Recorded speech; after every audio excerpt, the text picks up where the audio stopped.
ರಾಜ್ಯದಲ್ಲಿ ಸರ್ಕಾರ ಉರುಳುತ್ತೋ ಉಳಿಯುತ್ತೋ ಆದರೆ ಸದ್ಯಕ್ಕೆ ಕೋರ್ಟ್ಗಳಂತೂ ಫುಲ್ ಹೌಸ್ ಆಗ್ತಾ ಇದೆ. ಬಹುತೇಕ ಮೂರು ಪಕ್ಷದ ಪ್ರಮುಖ ನಾಯಕರ ವಿರುದ್ಧ ಕೇಸ್ ಮೇಲೆ ಕೇಸ್ ದಾಖಲಾಗ್ತಾ ಇದೆ. ಇದನ್ನು ಗಮನಿಸಿದಾಗ ರಾಜ್ಯದಲ್ಲಿ ಈ ಎಫ್ಐಆರ್ ಪಾಲಿಟಿಕ್ಸ್ ಜೋರಾಗಿದೆಯಾ ಅನ್ನೋ ಅನುಮಾನ. ಕಾಂಗ್ರೆಸ್, ಬಿಜೆಪಿ, ಜೆಡಿಎಸ್ ಮೂರು ಪಕ್ಷದ ನಾಯಕರಿಗೆ ತನಿಖೆಯದ್ದೇ ತಲೆಬಿಸಿ. ಸರ್ಕಾರಕ್ಕೆ ಇದೀಗ ಲೋಕಾಯುಕ್ತ, ಬಿಜೆಪಿಗೆ ಎಸ್ಐಟಿ, ಇದರ ಜೊತೆಗೆ ಕುಮಾರಸ್ವಾಮಿ ಅವರ ಸುತ್ತಲೂ ಕೂಡ ಲೋಕಾಯುಕ್ತ ಬಲೆ. ಹೈಕೋರ್ಟ್ನಲ್ಲಿ ಸಾಲು ಸಾಲು ಅರ್ಜಿಗಳ ವಿಚಾರಣೆ ದಿನಂಪ್ರತಿ ನಡೀತಲೇ ಇದೆ. ಮೂರು ಪಕ್ಷದ ರಾಜಕೀಯ ನಾಯಕರು ಜಿದ್ದಾಜಿದ್ದಿಗೆ ಬಿದ್ದವರಂತೆ ಒಬ್ಬರ ವಿರುದ್ಧ ಮತ್ತೊಬ್ಬರು ಪ್ರಕರಣಗಳನ್ನು ದಾಖಲು ಮಾಡ್ತಿದ್ದಾರಾ? ಹಿಂದೆ ನಿಂತು ಮುಂದೆ ಬೇರೆಯವ್ರನ್ನ ಬಿಟ್ಟು ಕೇಸ್ಗಳನ್ನು ದಾಖಲು ಮಾಡಿಸ್ತಿದ್ದಾರಾ? ರಾಜಕೀಯ ಜಿದ್ದಾಜಿದ್ದಿನ ವೇದಿಕೆಯಾಗಿ ಪರಿವರ್ತನೆ ಆಗ್ತಾ ಇದೆಯಾ ಕೋರ್ಟ್ಗಳು ಅನ್ನೋ ಅನುಮಾನ ದಿನ ದಿನಕ್ಕೂ ಕೂಡ ಬಲವಾಗ್ತಾ ಇದೆ.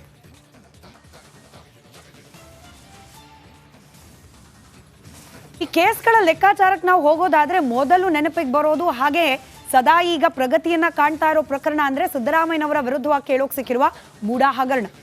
ಆಲ್ರೆಡಿ ಸಿದ್ದರಾಮಯ್ಯನವರ ವಿರುದ್ಧ ಲೋಕಾಸ್ತ್ರ ಪ್ರಯೋಗ ಆಗಿದೆ. ಲೋಕಾಯುಕ್ತ ತನಿಖೆ ಪ್ರಾರಂಭಿಕ ಹಂತದಲ್ಲಿದೆ.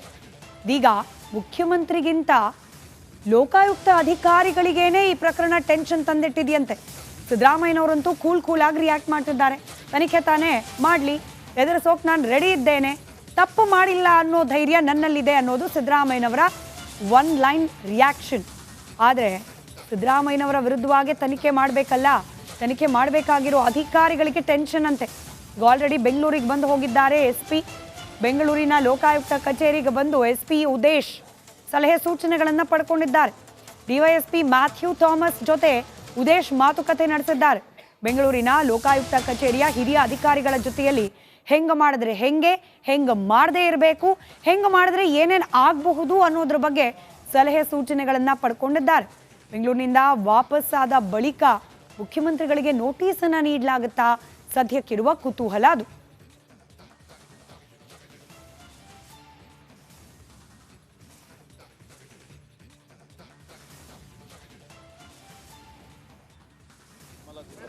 ಅದರಿಂದ FIR ಆದ ಕ್ಷಣಕ್ಕೆ ಅವನು ತಪ್ಪಿತಸ್ಥ ಅಂತ ಆಗೋದಿಲ್ಲ. ಒಂದು ದೂರು ಬಂದಿದೆ, ದೂರಿನ ಸತ್ಯಾಸತ್ಯತೆಯ ಬಗ್ಗೆ ಪರಿಶೀಲನೆ ಮಾಡಲಿಕ್ಕೆ ಒಂದು ಕ್ರಿಯೆ ನಡೀತಾ ಇದೆ ಹೊರತು ಕಾನೂನಿನ ಕ್ರಿಯೆ. ಅದಕ್ಕೆ ದೊಡ್ಡ ಇದು ಕೊಡೋದಿಲ್ಲ. ಈಗ ಕುಮಾರಸ್ವಾಮಿ ಕೇಸ್ ಇದೆ, ಅವ್ರ ಮೇಲೆ ಬೇಲ್ ತಗೊಂಡಿದ್ದಾರೆ.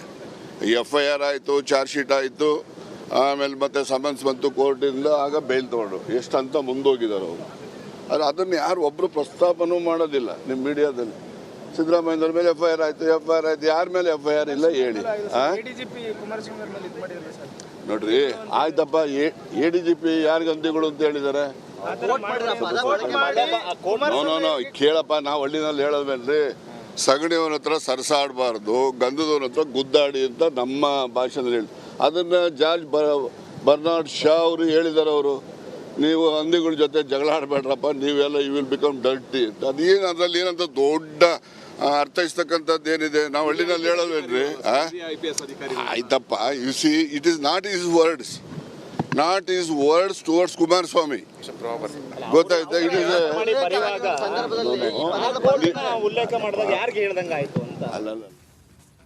ರಾಜಣ್ಣ ಅವರು ಪಕ್ಷದ ಹಿರಿಯರಿದ್ದಾರೆ, ಪಕ್ಷದ ನಾಯಕರನ್ನ ಸಮರ್ಥಿಸ್ಕೊಂಡು ಮಾತನಾಡಲೇಬೇಕು.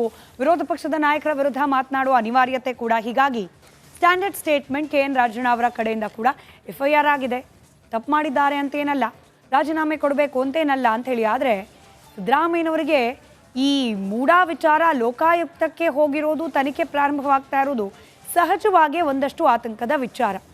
ಇದಕ್ಕೆ ಸಂಬಂಧಪಟ್ಟ ಒಂದಷ್ಟು ಅಂಶಗಳನ್ನು ಗಮನಿಸ್ತಾ ಹೋಗೋಣ. ಬಿಟ್ಟು ಬಿಡದೆ ಬೆನ್ನು ಬಿಡದಂತೆ ಕಾಡ್ತಾ ಇದೆ ಮೂಡಾ ಹಗರಣ ಸಿದ್ದರಾಮಯ್ಯನವರನ್ನು. ಒಂದು ಕಡೆಯಲ್ಲಿ ಲೋಕಾಯುಕ್ತ ತನಿಖೆ, ಆಲ್ರೆಡಿ ಬೆಂಗಳೂರಿಗೆ ಬಂದಿದ್ದಾರೆ SP. ವಾಪಸ್ ಹೋದ್ಮೇಲೆ ನೋಟಿಸ್ ಕೊಡೋ ಸಾಧ್ಯತೆ ಇದೆ. ತನಿಖೆ ಪ್ರಾರಂಭ ಆದರೆ ಹೇಗೆ ಹೋಗುತ್ತೋ ಮುಂದೆ ಅನ್ನೋ ಆತಂಕ.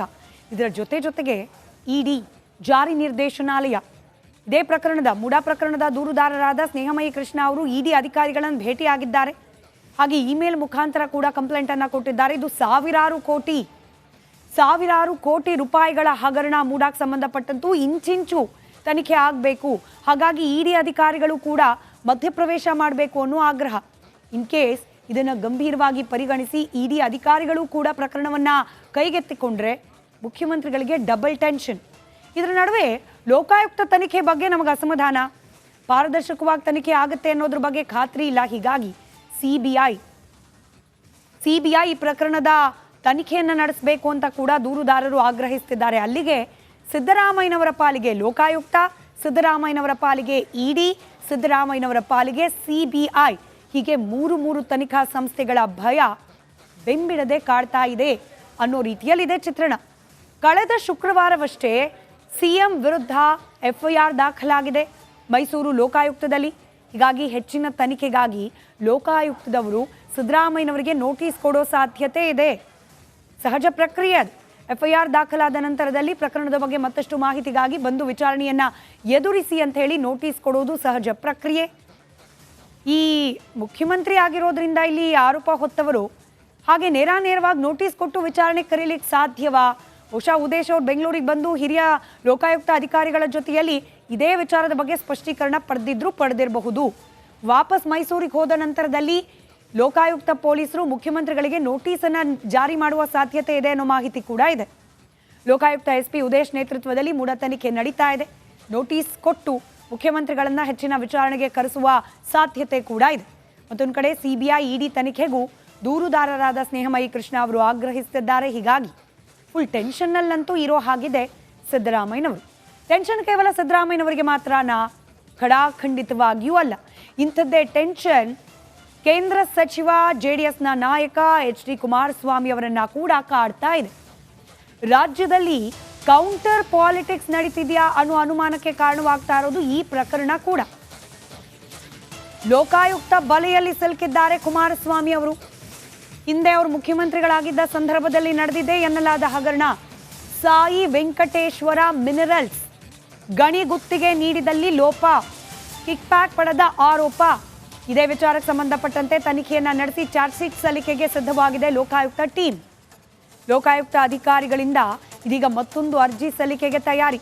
ಈಗ ಆಲ್ರೆಡಿ ರಾಜ್ಯಪಾಲರನ್ನ ಅಪ್ರೋಚ್ ಮಾಡಿದ್ದಾರೆ ಲೋಕಾಯುಕ್ತ ಅಧಿಕಾರಿಗಳು. ಚಾರ್ಜ್ ಶೀಟ್ ಸಲ್ಲಿಸಲಿಕ್ಕೆ ನಮಗೆ ಅನುಮತಿಯನ್ನ ಕೊಡಿ ಅಂತ ಹೇಳಿ.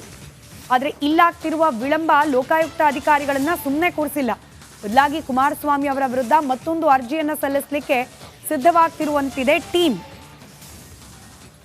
ಕುಮಾರಸ್ವಾಮಿ ಅವರು ಒಂದ್ ಕಡೆ ಜಾಮೀನು ರದ್ದು ಕೋರಿ ಅರ್ಜಿಯನ್ನ ಸಲ್ಲಿಸಿದ್ರೆ ಅದಕ್ಕೆ ತಡೆ ಕೋರಿ, ಅಂದ್ರೆ ಜಾಮೀನು ಕುಮಾರಸ್ವಾಮಿ ಅವರಿಗೆ ಸಿಕ್ಕೋರು ಸೇಫ್ ಆಗೋದು ಬೇಡ ಅಂತ ಹೇಳಿ ಲೋಕಾಯುಕ್ತ ಅಧಿಕಾರಿಗಳಿಂದ ಕೂಡ ಇದೀಗ ಮತ್ತೊಂದು ಅರ್ಜಿ ಸಲ್ಲಿಕೆಗೆ ಸಿದ್ಧತೆ ನಡೀತಾ ಇದೆ. ಹಾಗಾದ್ರೆ ಕುಮಾರಸ್ವಾಮಿ ಅವರಿಗೆ ಕಂಟಕವಾಗತ್ತಾ ಈ ಸಾಯಿ ವೆಂಕಟೇಶ್ವರ ಮಿನರಲ್ಸ್ ಹಗರಣ ಆರೋಪ ಪ್ರಕರಣ? ಇದಕ್ಕೆ ಸಂಬಂಧಪಟ್ಟ ಒಂದಷ್ಟು ಅಂಶಗಳನ್ನ ಕ್ವಿಕ್ಕಾಗಿ ಗಮನಿಸ್ತಾ ಹೋಗೋಣ. ಸಾಯಿ ವೆಂಕಟೇಶ್ವರ ಮಿನರಲ್ಸ್ ಕಂಪನಿಗೆ ಭೂಮಿಯನ್ನ ನಿಯಮ ಬಾಹಿರವಾಗಿ ಮುಖ್ಯಮಂತ್ರಿಯಾಗಿದ್ದ ಸಂದರ್ಭದಲ್ಲಿ ನೀಡಿದ್ದಾರೆ ಅನ್ನೋ ಆರೋಪ ಕುಮಾರಸ್ವಾಮಿ ಅವ್ರ ಮೇಲಿದೆ. ಕಂಪನಿ ಆಕ್ಚುಲಿ ಅಸ್ತಿತ್ವದಲ್ಲೇ ಇಲ್ಲದ ಕಂಪನಿಗೆ ಭೂಮಿಯನ್ನ ನೀಡಿದ್ರು ಮುಖ್ಯಮಂತ್ರಿಗಳಾಗಿದ್ದ ಸಂದರ್ಭದಲ್ಲಿ ಕುಮಾರಸ್ವಾಮಿ ಅವರು ಅನ್ನೋ ಆರೋಪ ಇದೆ. 2007 ಅಕ್ಟೋಬರ್ 6ರಂದು ಗಣಿಗಾರಿಕೆಗೆ ಗುತ್ತಿಗೆಯನ್ನ ನೀಡಲಾಗಿದೆ. ಬಳ್ಳಾರಿ ಜಿಲ್ಲೆ ಸಂಡೂರಿನಲ್ಲಿ ಭೂಮಿಯನ್ನ ನೀಡಲಾಗಿದೆ. 550 ಎಕರೆ ಭೂಮಿ.